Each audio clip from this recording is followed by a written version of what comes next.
All right. Yes, oh, it's a pleasure to be here. Thank you. It's lovely having a night out. I enjoy it. I do like drinking. It's slightly being ruined for me now by a lot of my friends have started drinking real ale so that I know that they are better than me.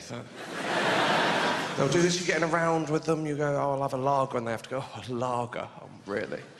And you throw a pint of this, they brew it locally, and they only make 6 pints a month. You know what that is, don't you? Because no one wants to drink it, mate. What's going on about how much better it tastes? Oh, it tastes so much better. No one is drinking alcohol for the taste. Otherwise, you wouldn't keep drinking it. I like the taste of milk. I tend to stop after 1 glass. You never find me at 2 a.m, 8 pints of milk down. Go, come on, there's got to be another dairy open somewhere, hasn't there? All back to mine, I've got some UHT in the fridge, we'll party through till dawn. They act like they're so much cooler than you. You're not cooler than me because you drink real ale. James Bond wouldn't be as cool if when he was in the casino, the woman came over. Get you another drink, 007? Yeah, just a pint of Otter's cock, please, yeah. Do you want it shaken or stirred? No, flat and at room temperature. As you can tell, I am going to be dealing with the big issues tonight in my set. Yeah, no, I will. I'll throw out some political opinions if you want them. Here we go. I would give a life prison sentence... Oh, you're on board now, aren't you? I would give a life prison sentence to anyone who works in Pret-a-Manger and when I order an individual yoghurt, fails to remind me to get a spoon. Because they know in half an hour I'll be sat on the train with a yoghurt head in my hands, thinking, why do bad things happen to good people? Thinking, can I make my lid into a spoon? I don't have the origami skills. I just think if you do a job, you should do the whole thing. Like, I got in a taxi the other day, told him my destination, and he turned around and he said, have you got a preferred route? I said, surely that is your job. Might as well get in and him go, are you right to do the gears? Because I'm eating a Yorkie, I haven't got my hands free. But what I'm trying to tell you, right, to cut a long story short, what I'm trying to tell you, I don't know if you've ever bumped into someone you haven't seen in 6 months while you're on a train drinking a yoghurt. It's a low moment, you know, they're going to report to mutual friends. I bumped into Josh. How was he? Having a breakdown. He was mixing the 2 sections of a fruit corner with his own tongue. Has he got a girlfriend while he was getting off with a petit falou, yeah? There's no panic like it on a train. The only panic close on a train is when out of nowhere the announcement will come at the next station this train will be splitting in 2. I've never known if I'm in the front or the back 4 carriages. There'll be rumours flying around the carriage. Stick your head out the window and count backwards. I can't get the angle. One guy in headphones who hasn't heard, well, I'm not telling him. Unlucky mate. Families being split up like it's East and West Berlin. You 2 go one way, we'll go the other. 2 of us will live on, the other 2 will end up in Littlehampton.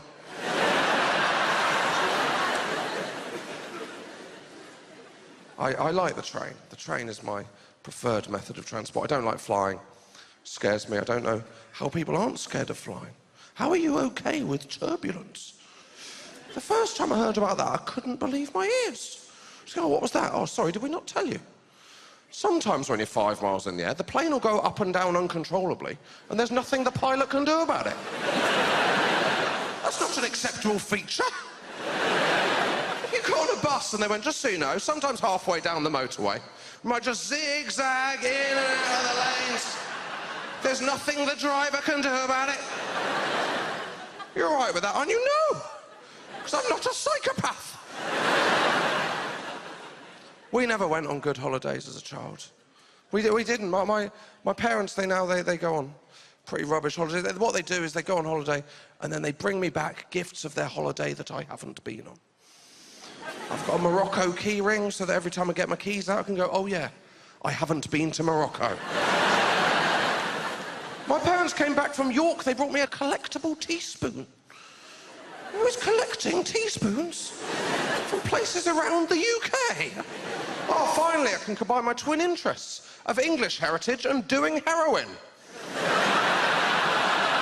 Oh, I haven't felt this high since I went to Hever Castle. Pass me my Wookiee hole tourniquet and I'll get on with taking these drugs, yeah. Tell you the one I hate, when you're going on holiday and other people ask you to get them things. You're going on holiday? Yeah, could you get me a large bottle of vodka? No.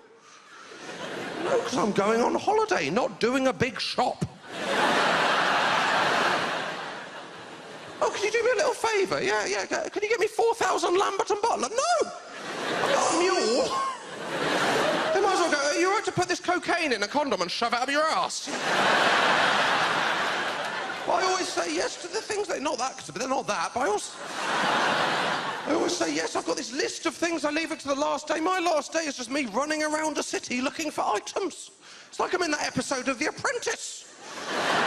Just running around Milan going, I don't know what a pashmina is. Tell you what I hated when I used to work in an office and you'd come back from holiday and people would go, oh, did you get us anything? No. Because the reason I went on holiday is to forget that you existed.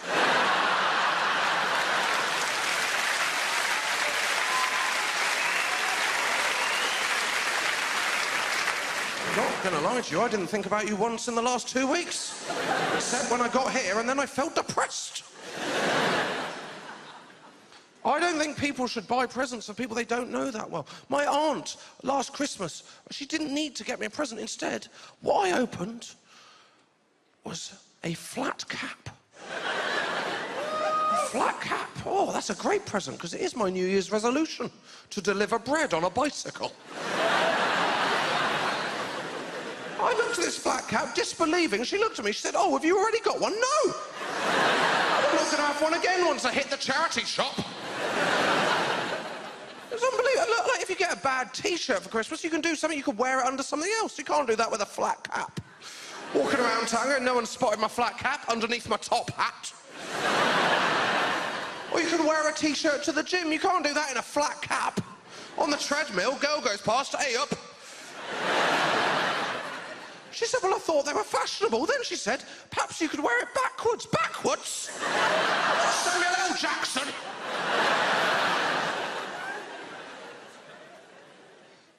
This was the worst, though. Last birthday, she sent me a birthday card, right, fine. Then my mum told me that I had to send her a thank you card for the birthday card. Then she sent me a thank you card for my thank you card for her birthday card. I have been tricked into becoming my auntie's pen pal. Also, what are these cards that aunties are sending? Always from the same range, isn't it? Always something like a gentle watercolour of two footballers going in for a tackle.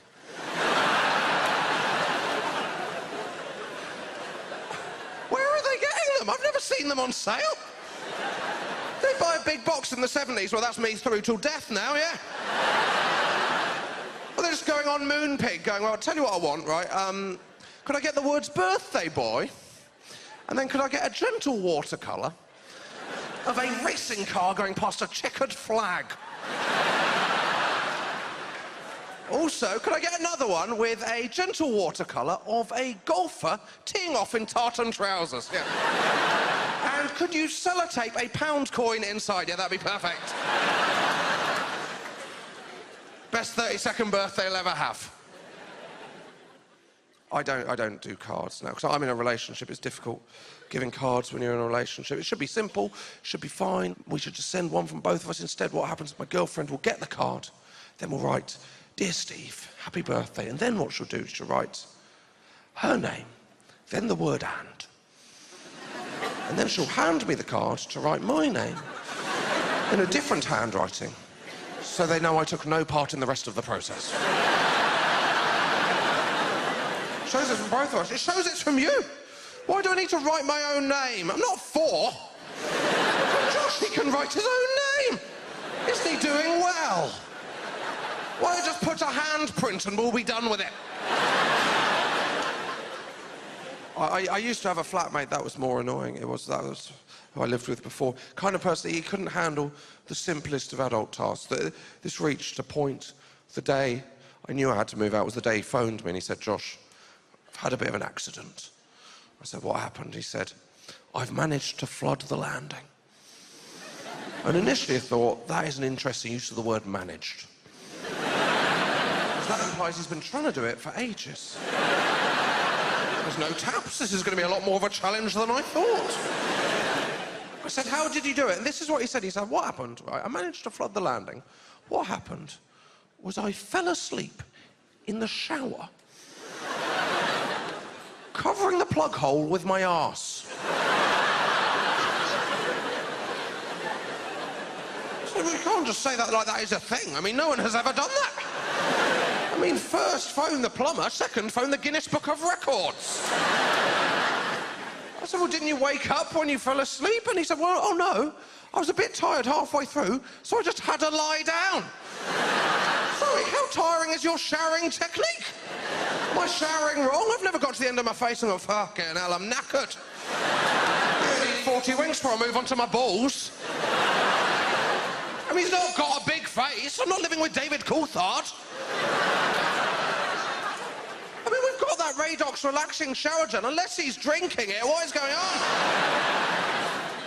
I was living with him. I was getting over a breakup, and it's the worst thing in the world. It's the hardest thing in the world, getting over a breakup. Actually, breaking up with someone's second hardest thing in the world. We all know the hardest thing in the world, and that is picking a CD up off a laminate floor. I've got one of them. That's 4 hours of my life gone, isn't it? Chasing it around like it's air hockey. I'm never going to pick this up. If we sell the house, I'm going to have to make this a feature. Come in, I've got a microwave, a fridge freezer. That's Urban Hymns by The Verve. That's going nowhere. How am I meant to pick up a plunger? I don't own a plunger. I'm not going to call out a plumber. You're right, mate. What's the job? Pick that up, will you? Why do you recognise me? I flooded my landing just 2 weeks ago. Live at the Apollo, you're